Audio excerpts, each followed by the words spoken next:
বিসমিল্লাহির রহমানির রহিম। সুপ্রিয় শিক্ষার্থীবৃন্দ, সরকারি এমএম কলেজ যশোর এর অনলাইন ক্লাসে সবাইকে স্বাগতম।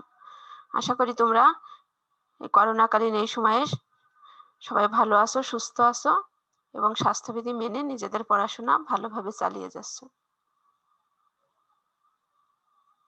তোমাদের সাথে রয়েছি আমি রহিমা খাতুন, প্রভাষক হিসাব বিজ্ঞান বিভাগ, সরকারি এমএম কলেজ যশোর।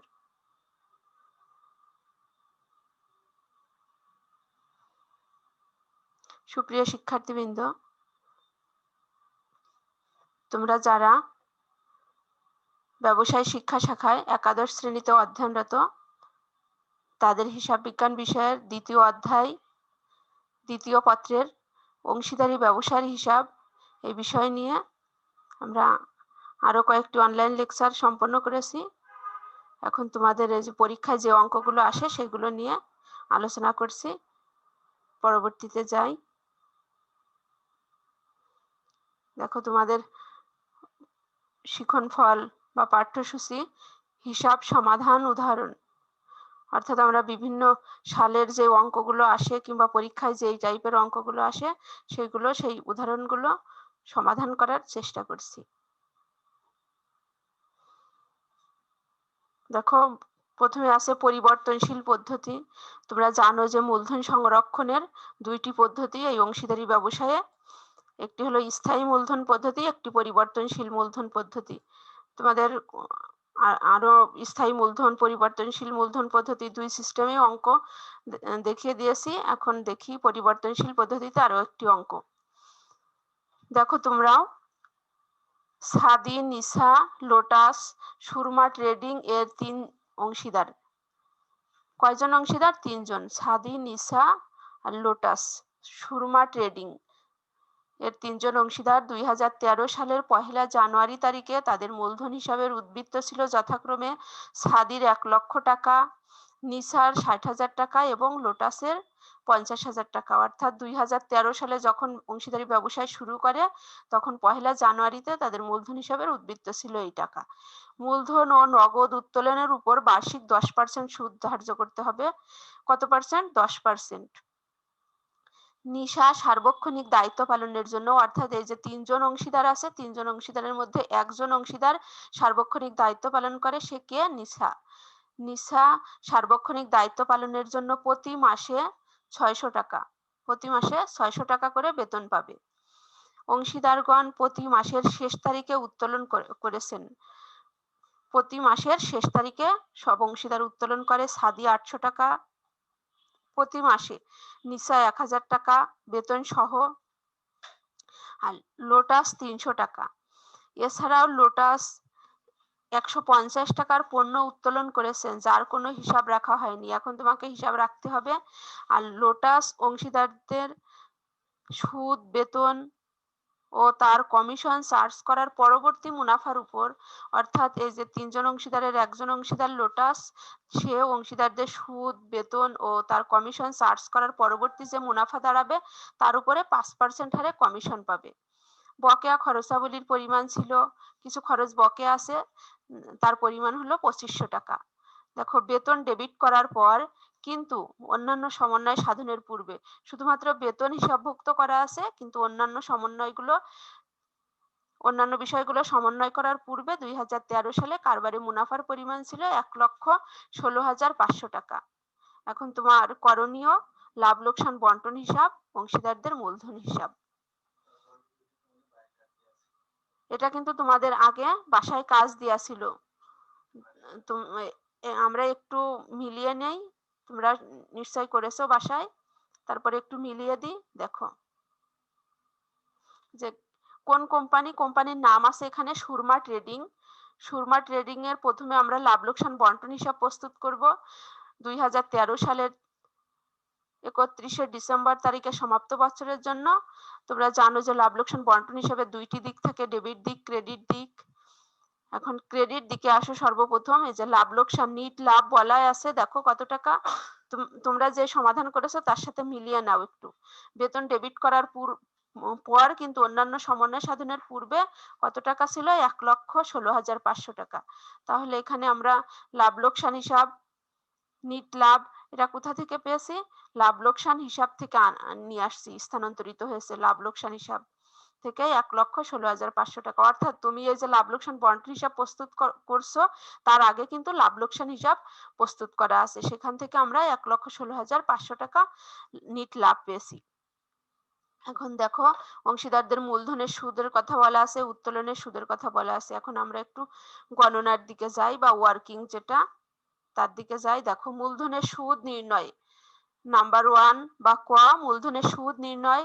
সাদির দেখো বলা ছিল ১,০০,০০০ টাকা মূলধন ছিল, নিসার ৬০,০০০ টাকা মূলধন, লোটাসের ৫০,০০০ টাকা মূলধন। এর উপরে 10% সবার মূলধনের উপরই 10% সুদ ধার্য করতে হবে। তাহলে দেখো সাদির ১,০০,০০০ টাকার 10% কত আসে? ১০,০০০ টাকা। তোমাদেরও নিশ্চয়ই এটি আসছে। নিসা ৬০,০০০ টাকার 10% ৬,০০০ টাকা। তারপর লোটাস দেখো ৫০,০০০ টাকার 10% ৫,০০০ টাকা। তাহলে ইন্টারেস্ট, এই যে মূলধনের সুদ, ইন্টারেস্ট অন ক্যাপিটাল কত আসলো? ১০,০০০, ৬,০০০, ৫,০০০। এটা কোথায় বসবে? লাভ লোকসান বন্টন হিসাবের। তোমরা জানো যে এই মূলধনের সুদ অংশীদারি কারবারের জন্য ব্যয়, এজন্য ডেবিট দিকে বসবে। জানো যে ব্যয়গুলো সব ডেবিট দিকে বসে আর আয় ক্রেডিট দিকে বসে। এখন ব্যয় দেখো, তাহলে আমরা এখানে কোথায় স্থানান্তর করব? অংশীদারদের মূলধন হিসাবে। ব্র্যাকেটে আমরা লিখে দিলাম এটা মূলধনের সুদ বাবদ। সাদির ১০,০০০ টাকা, নিসার ৬,০০০ টাকা, লোটাসের ৫,০০০ টাকা যোগ করলে ২১,০০০ টাকা আমরা পেয়ে গেলাম। তারপরে দেখো আমরা উত্তোলনের সুদের দিকে যাই। উত্তোলনের সুদ দেখো, উত্তোলনের সুদ নির্ণয় প্রতি মাসের শেষ তারিখে উত্তোলন করেছে। এখানে দেখো অঙ্কে তোমাকে বলাই আছে অংশীদারগণ প্রতি মাসের শেষে উত্তোলন করেছে সাদি ৮০০ টাকা, নিসা ১,০০০ টাকা বেতন সহ এবং লোটাস ৩০০ টাকা। তাহলে দেখি উত্তোলনের সুদ ক্যালকুলেশন আমরা কিভাবে করব। দেখো প্রতি মাসের শেষ তারিখে যদি উত্তোলন করে তাহলে উত্তোলনের সুদ হবে প্রতি মাসের উত্তোলনের পরিমাণ গুণ সুদের হার গুণ ১১/২ গুণ ১০০। কারণ এই যে সুদের হার তো তোমার পার্সেন্টেজে থাকে, এজন্য ভাগ ১০০ আর গুণ ১১/২। ১১/২ করলে ৫.৫ আসে, অর্থাৎ ৫.৫ মাসের সুদ। যদি প্রতি মাসের শেষ তারিখে উত্তোলন করে আমরা উত্তোলনের উপর কত মাসের সুদ ধার্য করব? ৫.৫ অর্থাৎ ৫.৫ মাসের সুদ ধার্য করব। আর যদি মাসের প্রথমে উত্তোলন করে তাহলে ৬.৫ অর্থাৎ ৬.৫ মাসের উত্তোলনের সুদ ধার্য করব। আর যদি প্রতি মাসের মাঝামাঝি সময় উত্তোলন করে তাহলে আমরা ৬ মাসের সুদ ধার্য করব। এখন দেখো সেই ক্ষেত্রে প্রতি মাসের প্রথমে যদি উত্তোলন করতো তাহলে আমি এখানে কত দিতাম? ১৩/২ অর্থাৎ ৬.৫ মাস। আর প্রতি মাসের মাঝামাঝি উত্তোলন করলে ১২/২ অর্থাৎ ৬ মাস। আর প্রতি মাসের শেষে উত্তোলন করছে এজন্য ১১/২। নিশ্চয় এটি বুঝতে পারছো?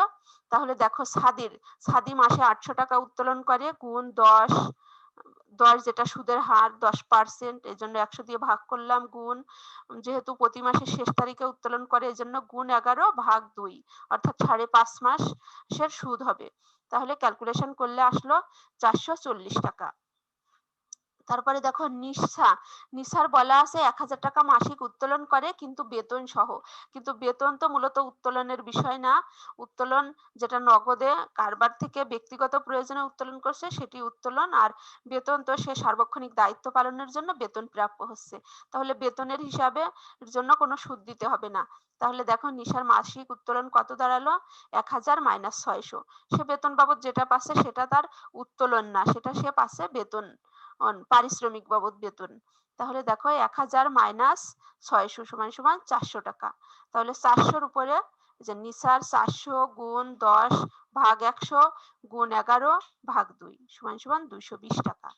লোটাসেরও সেম সিস্টেমে লোটাসের প্রতি মাসের উত্তোলনের পরিমাণ ৩০০ গুণ ১০ ভাগ ১০০ অর্থাৎ এই যে সুদের হার, উত্তোলনের সুদের হার বলাই ছিল যে মূলধনের সুদ ও উত্তোলনের সুদের উপর ১০% সুদ ধরতে হবে। তাহলে ১০/১০০ গুণ যেহেতু প্রতি মাসের শেষে উত্তোলন করছে গুণ ১১/২ সমান ১৬৫ টাকা। তাহলে কত আসলো? ৪৪০, ২২০, ১৬৫ টাকা। তাহলে এটি আমরা বসাই। লাভ লোকসান বন্টন হিসাবের তোমরা জানো যে উত্তোলনের সুদ কারবারের আয়, এজন্য ক্রেডিট দিকে বসবে।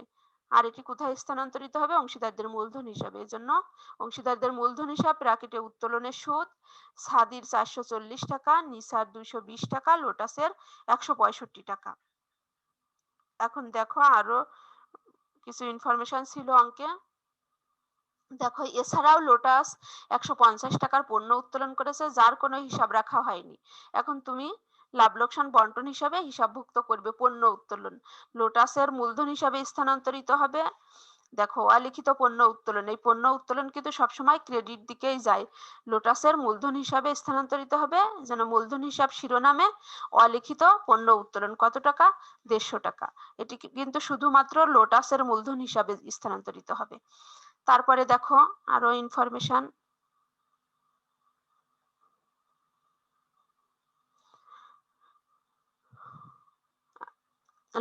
বকেয়া খরচাবলীর পরিমাণ ছিল 2500 টাকা, 2500 টাকা। তাহলে বকেয়া খরচ তোমাকে এখন সমন্বয় করতে হবে। এই যে বকেয়া খরচাবলী 2500 টাকা, এটি কিন্তু কারোর মূলধন হিসাবে যাবে না, কারণ কারোর ব্যক্তিগত খরচ না, এটা কারবার প্রতিষ্ঠানের খরচ। এজন্য বকেয়া খরচাবলী নামে তোমরা জানো খরচগুলো ডেবিট দিকে আসে, বকেয়া খরচও ডেবিট দিকে আসবে 2500 টাকা। তারপরে দেখো আরেকটি ইনফরমেশন আছে, লোটাস অংশীদারদের সুদ, বেতন ও তার কমিশন চার্জ করার পরবর্তী মুনাফার উপর, অর্থাৎ এই যে মুনাফার পরিমাণ ছিল 1,16,500 টাকা। এখান থেকে অংশীদারদের সুদ সুদ অর্থাৎ মূলধনের সুদ, উত্তোলনের সুদ, তারপর বেতন, তারপর তার অন্যান্য তার যে কমিশন চার্জ করার পরবর্তী মুনাফার উপর 5% কমিশন পাবে। এখন দেখি যে এই সুদ, বেতন এইগুলো চার্জ করার পরের মুনাফা কত দাঁড়ালো। দেখি 1,16,500 যোগ 825 যোগ 150 যোগ করলে দেখো 1,17,475 টাকা আসলো। এইদিকে ডেবিট সাইডে এই যোগফল নিয়ে আসলাম। দেখো 1,17,475 মাইনাস 21,000 মাইনাস 2,500, তাহলে কত আসলো? আমরা একটু উদাহরণের এই ওয়ার্কিং গণনায় দেখে আসি। যে লোটাসের কমিশন, দেখো কমিশনের পূর্বে নিট লাভ, কমিশনের পূর্বে কত আছে? নিট লাভ 93,975 টাকা। এই যে যেই লেনদেনগুলো আমরা এখানে লিখলাম সেটা মাইনাস করলে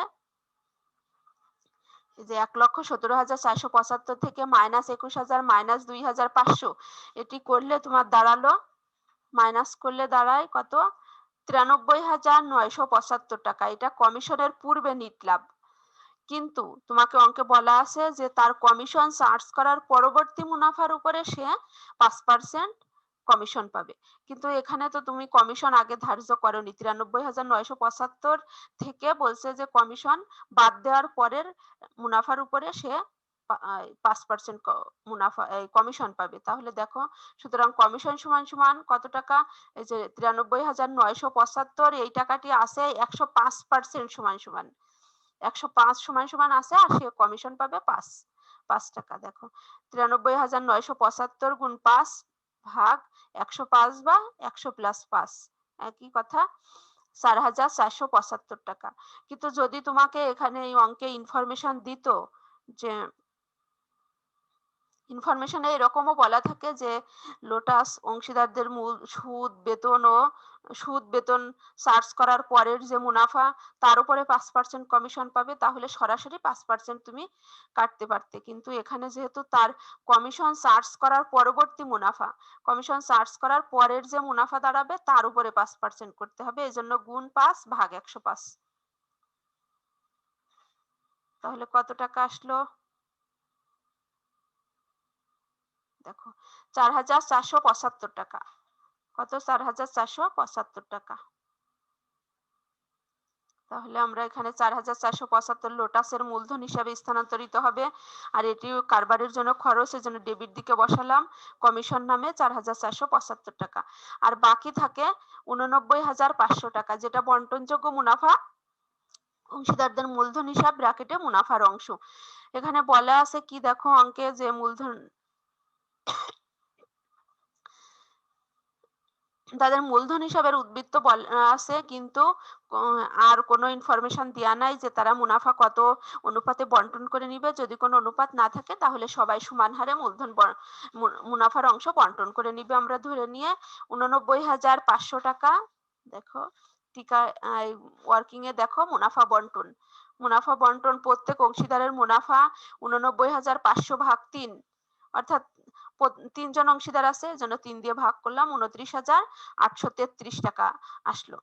দেখি আমরা 29,833 প্রত্যেকে দেখো, এই যে 29,833 সাদির, নিসার 29,833, লোটাসের 29,834, অর্থাৎ এই যে 89,500 টাকা মিলানোর জন্য এখানে 1 টাকা বেশি দেওয়া হলো। তাহলে বুঝতে পারলে?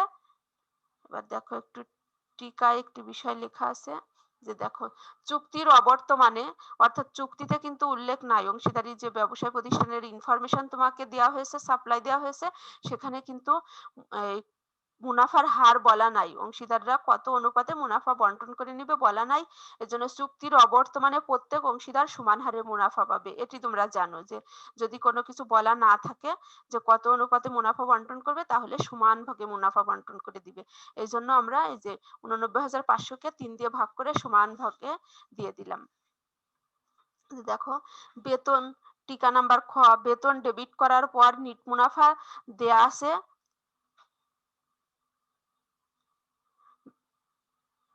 বলে বেতন লাভ ক্ষতি হিসাবে ডেবিট বন্টন করতে হবে না। অর্থাৎ বেতন কিন্তু তোমার ডেবিট করার পরেই যে মুনাফার পরিমাণ দেয়া আছে নিট মুনাফা, সেখানে কিন্তু বলা আছে বেতন সমন্বয় করা আছে। এই জন্য তুমি বেতন হিসাব লাভ ক্ষতি বন্টন হিসাবে দেখাতে হবে না তোমার, এবং প্রত্যেক মাসে উত্তোলন করেন বলে মূলধন হিসাবেও দেখাতে হবে না। প্রত্যেক মাসে যেহেতু উত্তোলন করে, এজন্য উত্তোলন দেখাতে হচ্ছে না। আচ্ছা, তারপরে আমরা দেখি আরেকটি করণীয় কি আছে।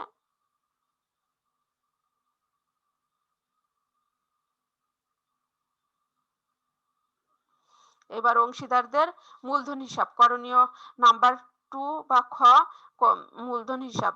তাহলে মূলধন হিসাবেরও ডেবিট দিক ক্রেডিট দিক দুইটি দিক থাকে। ডেবিট দিকেও তারিখ, বিবরণ, পরিমাণ, টাকা দেখো সাদি, নিসা, লোটাস। আবার ক্রেডিট দিকেও সেম, তারিখ, বিবরণ, টাকার পরিমাণ, সাদি, নিসা, লোটাস।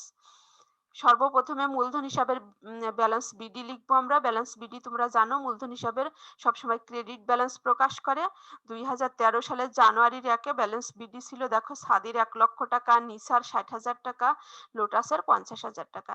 এটি তোমাকে অঙ্কের ইনফরমেশনে দিয়েই দিয়েছে।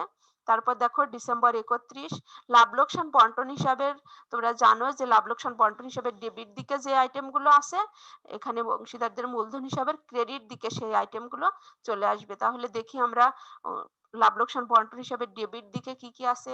এই যে দেখো মূলধনের সুদ আছে, কমিশন আছে লোটাসের, আর মুনাফার অংশ আছে। তাহলে এদিকে নিয়ে আসলাম মূলধনের সুদ, কমিশন, মুনাফার অংশ। লাভ লোকসান বন্টন হিসাব শিরোনামে মূলধনের সুদ সাদির 10,000 টাকা, নিসার 6,000 টাকা, লোটাসের 5,000 টাকা, আর কমিশন শুধুমাত্র লোটাসের 4,475 টাকা। আর মুনাফার অংশ তিনজনেরই সমান, সাদির 29,833, নিসার 29,833, আর লোটাসের 29,834 টাকা। এই চলে গেল ক্রেডিট সাইড। এখন আমরা ডেবিটে আসি। 2013 সালের ডিসেম্বর 31 তোমরা জানো যে মূলধন হিসাব উত্তোলনের মাধ্যমে মূলধনের পরিমাণ কমে যায়, এজন্য ডেবিট দিকে লিখতে হয়, অর্থাৎ মূলধন থেকে মূলত উত্তোলন মাইনাস হয়। তাহলে দেখো যে বলা ছিল যে প্রত্যেক মাসে কত করে উত্তোলন করে। যে সাদি 800 টাকা, নিসা বেতন সহ 1,000 টাকা, তাহলে 600 মাইনাস করলে 400 টাকা দাঁড়ালো। 800, 400 আর 300। তাহলে বেতন হিসাব দেখো 800 গুণ 12, অর্থাৎ ওখানে মাসের হিসাবে বলা আছে যে প্রতি মাসে, তাহলে 800 গুণ 12 9,600, তারপর 400 গুণ 12 4,800 টাকা, আর 300 গুণ 12 3,600 টাকা। তাহলে এই তিনজনের উত্তোলন হিসাব পেয়ে গেলাম। এখন লাভ লোকসান বন্টন হিসাব থেকে ডিসেম্বর 31-এ যে বিষয়গুলো ক্রেডিট দিকে আছে, এখানে ডেবিট দিকে আসে। আসবে।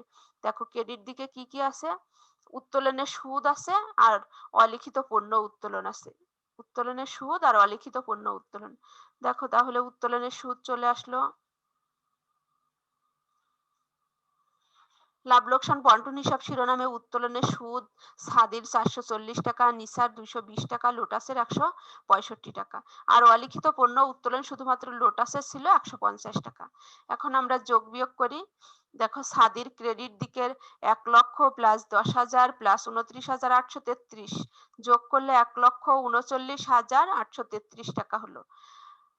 এই ব্যালেন্সটা নিয়ে আসলাম আমি ডেবিট দিকে 1,39,833 টাকা। আবার নিসারও সেম সিস্টেম 60,000 যোগ 6,000 যোগ 29,833 যোগ করলে 95,833। এই জের আমি টেনে নিয়ে আসলাম ডেবিট দিকে 95,833। আবার লোটাসের 50,000 যোগ 5,000 যোগ 4,475 যোগ 29,834 যোগ করলে 89,309 টাকা। আমি যোগফল টেনে নিয়ে আসলাম 89,309 টাকা ডেবিট দিকে। এখন আমরা মাইনাস করি ডেবিটের আইটেমগুলো। 1,39,833 মাইনাস 9,600 মাইনাস 440। ব্যালেন্স সিডি দাঁড়ালো ডিসেম্বর 31-এ 1,29,793 টাকা। নিশ্চয়ই তোমাদেরও এই ফিগারটাই আসার কথা, এই অ্যামাউন্ট আসবে। 95,833 মাইনাস 4,800 মাইনাস 220, তাহলে কত অ্যামাউন্ট আসলো? 90,813 টাকা। তোমাদেরও এই অ্যামাউন্ট আসার কথা। দেখো 89,309 মাইনাস 3,600 মাইনাস 165 মাইনাস 150 টাকা সমান সমান 85,394 টাকা। এই ব্যালেন্স সিডি কত সালের? 2013 সালের ডিসেম্বর 31। তাহলে 2014 সালের জানুয়ারি 1 তারিখে আবার এই ব্যালেন্সগুলোই ব্যালেন্স বিডি আকারে প্রকাশ পাবে। 1,29,793 টাকা সাদির, নিসার 90,813 টাকা, লোটাসের 85,394 টাকা। নিশ্চয়ই বুঝতে পারছো। সেম অঙ্ক আগেও করে তোমাদের দেখিয়ে দিয়েছি, এখন একটু মিলিয়ে নিও। এবার আমরা আরেকটি অঙ্ক দেখি।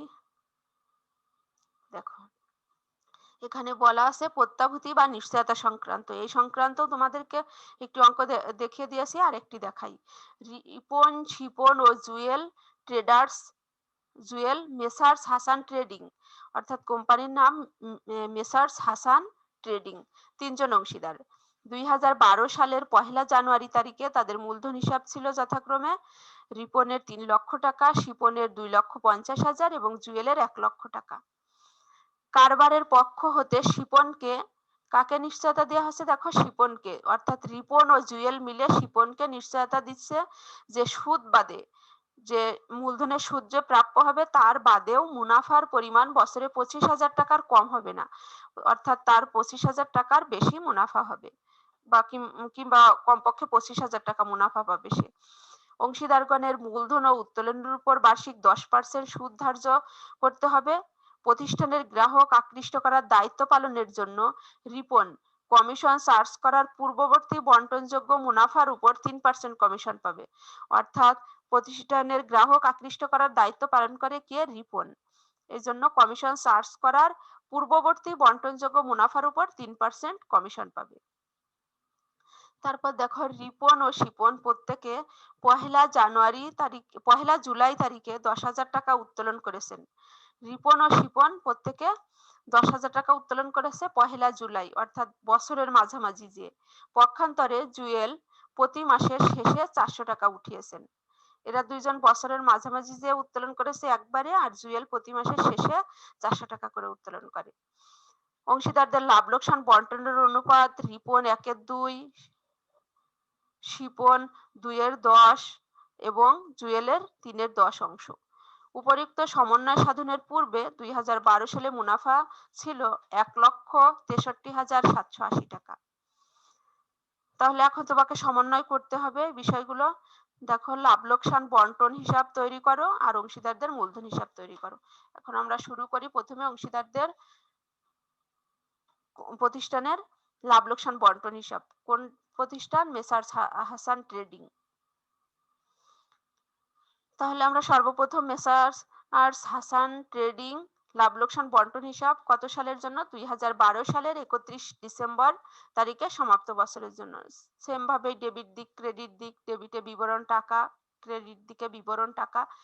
লাভ লোকসান হিসাব থেকে নিয়ে আসলাম নিট লাভ। লাভ লোকসান হিসাব দেয়া আছে, নিট লাভ বলা আছে 1,63,780 টাকা। তারপরে মূলধন ও উত্তোলনের সুদ ক্যালকুলেশন করতে হবে এখন আমাকে। তাহলে আমরা গণনায় যাই ওয়ার্কিং এ। মূলধনের সুদ নির্ণয়, রিপন 3 লক্ষ টাকার 10% 30,000 টাকা, শিপনের 2,50,000 টাকার 10% 25,000 টাকা, জুয়েলের 1 লক্ষ টাকার 10% 10,000 টাকা। তাহলে 30,000 25,000 10,000। মূলধনের সুদ কোন দিকে বসবে? ডেবিট দিকে, লাভ লোকসান বন্টন হিসাবের। তাহলে অংশীদারদের মূলধন হিসাব শিরোনামে ব্র্যাকেটে মূলধনের সুদ, রিপনের 30,000, শিপনের 25,000, জুয়েলের 10,000, তাহলে 65,000 টাকা। এবার আমরা যাই উত্তোলনের সুদ নির্ণয়। উত্তোলনের সুদ দেখো বলা আছে রিপন আর শিপন প্রতি মাসে 10,000 করে 10,000 টাকা এই মাঝামাঝি যে 10,000 টাকা করে উত্তোলন করেছে। তাহলে রিপনের 10,000 গুণ 10% সমান সমান কত আসলো? 1,000 টাকা। 1,000 এটা 1 বছরের জন্য, কিন্তু সে উত্তোলন করেছে 1 জুলাই। তাহলে 6 মাসের সুদ ধার্য করব। গুণ 1 ভাগ 2 অথবা গুণ 6 ভাগ 12। 6 মাসের ধার্য করার জন্য গুণ 1 ভাগ 2 দিতে পারো অথবা গুণ 6 ভাগ 12 দিতে পারো, সমান সমান 500 টাকা। এখানে 6 মাসের সুদ ধার্য করতে হবে। শিপনেরও সেম সিস্টেম, 10,000 গুণ 10% সমান সমান 1,000 টাকা আসলো, গুণ 6 ভাগ 12 বা গুণ 1 ভাগ 2 সমান সমান 500 টাকা। এটাও 6 মাসের সুদ। এবার জুয়েলের দেখো, জুয়েলের বলা আছে যে প্রতি মাসের শেষে যে উত্তোলন করে 400 গুণ 10% অর্থাৎ 10 ভাগ 100 গুণ 11 ভাগ 2। যেহেতু প্রতি মাসের শেষে উত্তোলন করে এই জন্য গুণ 11 ভাগ 2, অর্থাৎ মাসিক উত্তোলনের উপর কত মাসের? 5.5 মাসের সুদ ধার্য করতে হবে। 220 টাকা সুদ আসলো। তাহলে বুঝছো যে এরা 6 মাসের একবারে উত্তোলন করছে বছরের মাঝামাঝি দিয়ে, আর জুয়েল প্রতি মাসে উত্তোলন করছে, এই জন্য মাসের শেষে উত্তোলন করার কারণে 5.5 মাসের সুদ ধার্য করতে হবে। তাহলে সুদ আসলো 500 টাকা, 500 টাকা, 220 টাকা। আমরা কোন দিকে লিখবো? ক্রেডিট দিকে, লাভ লোকসান বন্টন হিসাবের ক্রেডিট দিকে। অংশীদারদের মূলধন হিসাব ব্র্যাকেটে উত্তোলনের সুদ, রিপনের 500 টাকা, শিপনের 500 টাকা, জুয়েলের 220 টাকা, যোগ করলে 1,220 টাকা। আর কি আছে? আর একটি বিষয় আছে দেখো, কমিশন। কমিশনের কথা বলা আছে দেখো, অঙ্কের ইনফরমেশনে আগে দেখি কি বলা আছে। প্রতিষ্ঠানে গ্রাহক আকৃষ্ট করার দায়িত্ব পালনের জন্য রিপন কমিশন চার্জ করার পূর্ববর্তী অর্থাৎ কমিশন ধার্য করার পূর্বের বন্টনযোগ্য মুনাফার উপর 3%, অর্থাৎ সরাসরি 3% কাটলেই হবে, কিন্তু আগের অঙ্কে তোমাকে বলা ছিল যে কমিশন চার্জ করার পরবর্তী বন্টনযোগ্য মুনাফার উপর।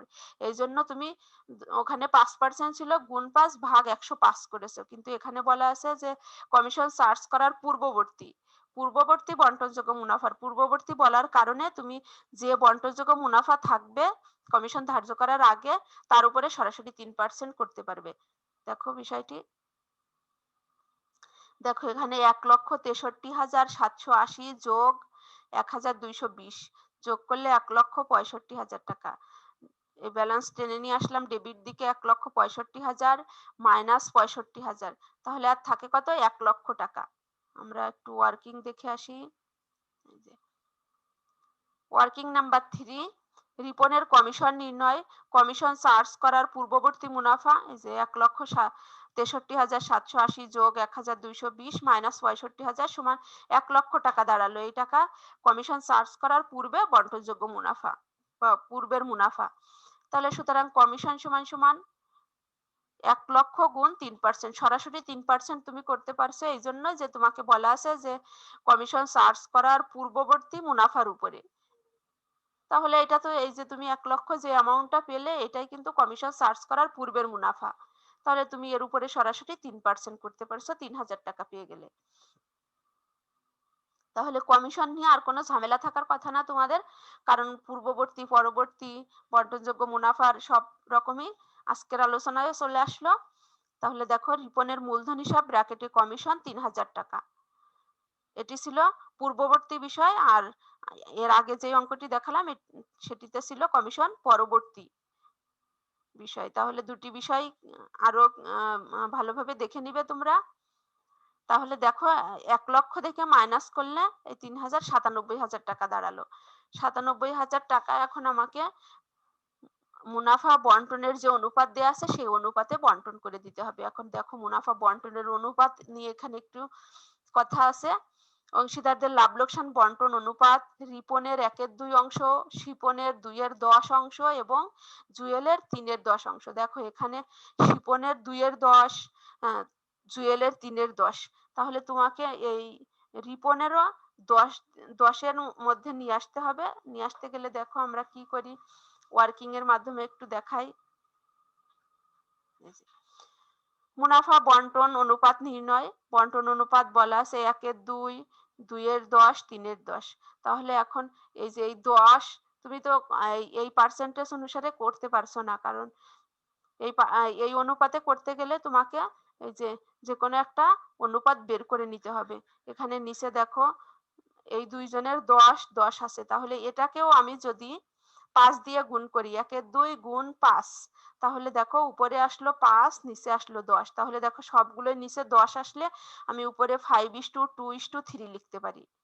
নিশ্চয়ই বুঝতে পারছো কেন 10 করলাম, যেহেতু এই দুইজন অংশীদারের নিচে মানে লভ্যাংশ বন্টনের অনুপাতের নিচের দিকে 10 আছে, তাহলে এদের 2:3 আমি নিতে পারছি, কিন্তু যেহেতু প্রথম অংশীদারের মুনাফা বন্টনের অনুপাত আছে 1/2 অংশ, এখান থেকে কিন্তু 1 নিতে পারছি না, যে 1:2:3 অনুপাত নিতে পারছি না।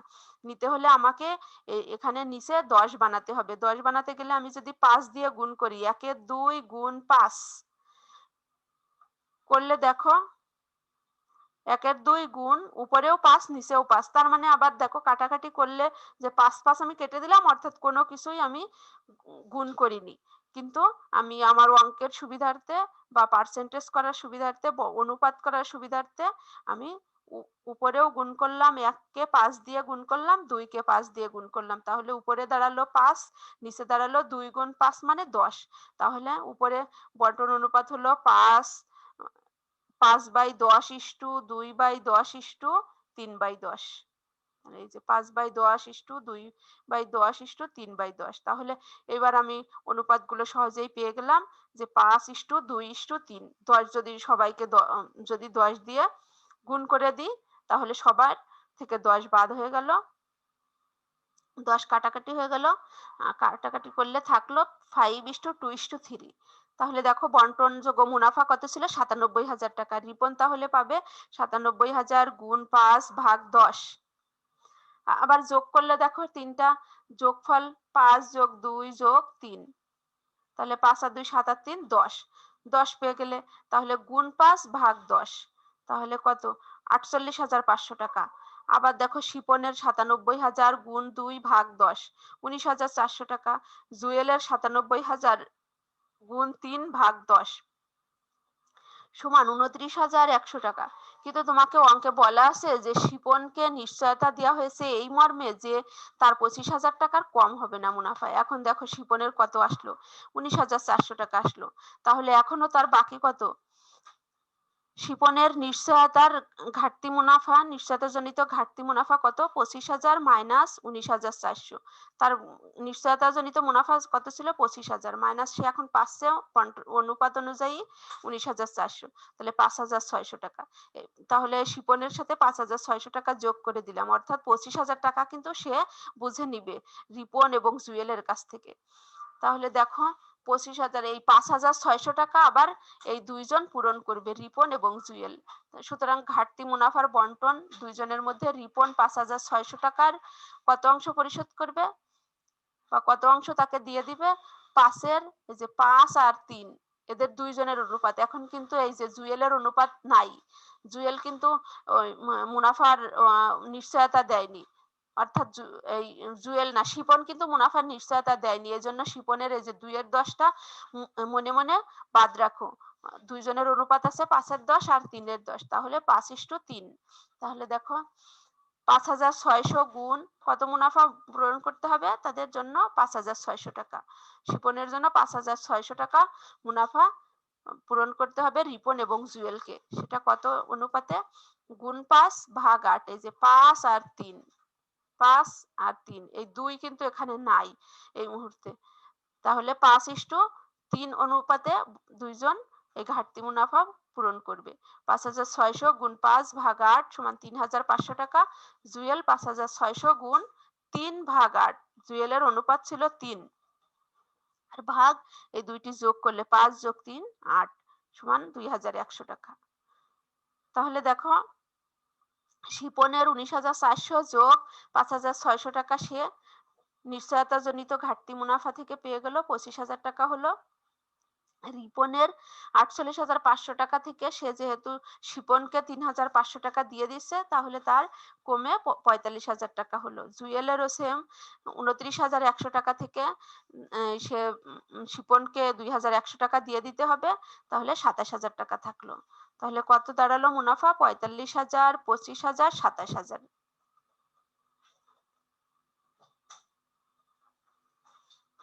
দেখো এবার অংশীদারদের মূলধন হিসাব ব্র্যাকেটে মুনাফার অংশ রিপনের 45,000, শিপনের 25,000, জুয়েলের 27,000, মোট মিলে 97,000 টাকা।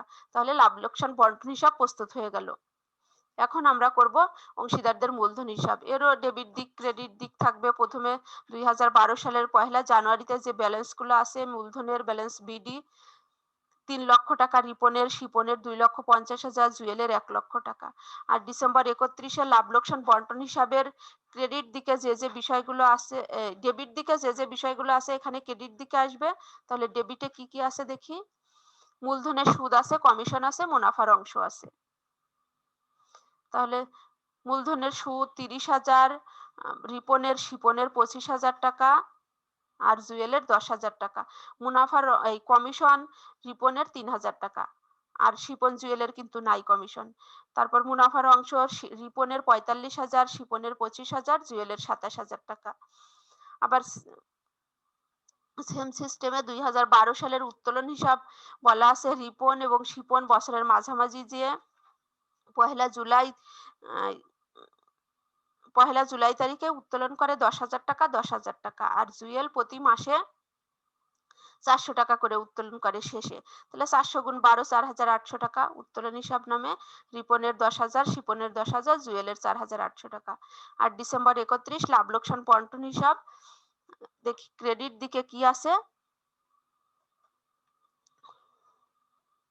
ক্রেডিট দিকে আছে উত্তোলনের সুদ 500 500 220। তাহলে এখন চলে আসবে ডেবিটে লাভ লোকসান বন্টন হিসাব শিরোনামে উত্তোলনের সুদ 500 টাকা 500 টাকা 220 টাকা।